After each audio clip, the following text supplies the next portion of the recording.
দুর্দান্ত এক ইনিংস খেলে মিডল অর্ডারে আলোচনায় এসেছেন সাব্বির রহমান। দল থেকে বাদ পড়তে পারেন জাকের আলী অনেক। টপ অর্ডারে আসতে পারে একাধিক পরিবর্তন। পাকিস্তানের বিপক্ষে এবার শক্তিশালী ব্যাটিং অর্ডার নিয়ে মাঠে নামবে টিম টাইগার্স, যেখানে থাকতে পারে বেশ কিছু চমক। সাব্বিরের সম্ভাবনা এবং টাইগারদের সেই ব্যাটিং অর্ডার নিয়ে বিস্তারিত জানবো রিপোর্ট। দীর্ঘদিন ধরে এমন একটা সুযোগের খোঁজেই ছিলেন সাব্বির রহমান। সবশেষ এনসিএল ওয়ানডে ম্যাচে নর্থ জোনের হয়ে সেই সুযোগটা পেয়ে যান তিনি, যেখানে প্রমাণ করেন নিজের শতভাগ দিয়ে। দুর্দান্ত ইনিংস বলতে যা বোঝায় সেটাই খেলেছেন তিনি। লিটন দাস, নাজমুল হোসেন শান্ত কিংবা সাইফ হাসানের মতো জাতীয় দলের নিয়মিত সদস্যরা যেখানে ব্যর্থ হয়েছেন, ঠিক সেই ম্যাচে প্রায় 150 স্ট্রাইক রেটে ব্যাটিং করে সাব্বির বুঝিয়ে দেন এখনো ফুরিয়ে যাননি তিনি। পাকিস্তান সিরিজের ঠিক আগ মুহূর্তে তার 51 বলে 73 রানের এমন ঝলমলে ইনিংস নিশ্চিতভাবে নির্বাচকদের আমলেও আরেকবার নিয়ে আসবে তাকে।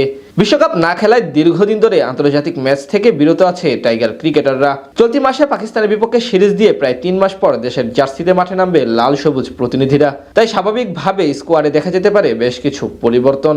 সবশেষ ওয়েস্ট ইন্ডিজের বিপক্ষে একদিনের ফরম্যাটে দলে ছিলেন না wicket keeper batter Liton Kumar Das, তবে এই সিরিজে দেখা যেতে পারে তাকে। সব ঠিক থাকলে লিটনকে নিয়েই দলের ব্যাটিং অর্ডারের মূল পরিকল্পনা সাজাবেন কোচ ফিল সিমন্স। তার সাথে টপ অর্ডার বিবেচনায় আরও থাকবেন জাতীয় দলের 2 আলোচিত ব্যাটার সাইফ হাসান এবং তানজিদ তামিম। সাইফ কিছুটা ফর্মহীনতায় ভুগলেও তামিম বিপিএল থেকেই আছেন দুর্দান্ত ছন্দে।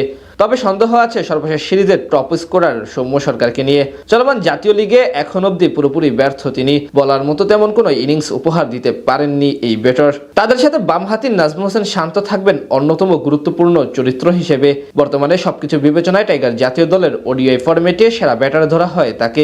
এদিকে দুর্দান্ত ফর্মে আছেন আরেক ডানহাতি ব্যাটার তাওহিদ হৃদয়। গেল বিপিএলে অসাধারণ ব্যাটিং করার পাশাপাশি সবশেষ এনসিএল এর ম্যাচে নর্থ জোনের জার্সি গায়ে করেছেন সেঞ্চুরি। পাশাপাশি স্ট্রাইক রেটও দুর্দান্ত। সেখান থেকে পাকিস্তানের বিপক্ষে সিরিজে তার উপর বড় দায়িত্ব থাকবে মিডল অর্ডার সামলানোর। তবে মিডল অর্ডারের বাকি নামগুলো নিয়ে খানিকটা দুশ্চিন্তায় পড়তে হতে পারে টাইগার টিম ম্যানেজমেন্টকে, যেখানে ফর্মে নেই জাকের আলী অনিক ও নুরুল হাসান সোহান।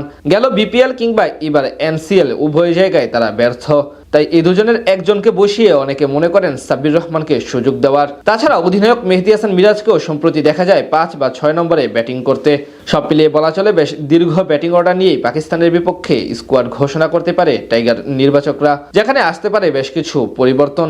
বাংলাদেশ দলের বিপক্ষে খেলতে পাকিস্তান দল আগামী 9 মার্চ ঢাকায় পৌঁছাবে। পরে একদিন অনুশীলন করে 11 মার্চ প্রথম ওয়ানডে তারা স্বাগতিকদের মুখোমুখি হবে। দ্বিতীয় ও তৃতীয় ম্যাচ যথাক্রমে 13 ও 15 মার্চ। সূচি অনুযায়ী 3টি ম্যাচই হোম অফ ক্রিকেট খ্যাত মিরপুর শেরেবাংলা জাতীয় ক্রিকেট স্টেডিয়ামে আয়োজিত হবে। খেলাগুলো হবে দিবারাত্রির এবং বাংলাদেশ সময় দুপুর 2টা 15 মিনিট থেকে।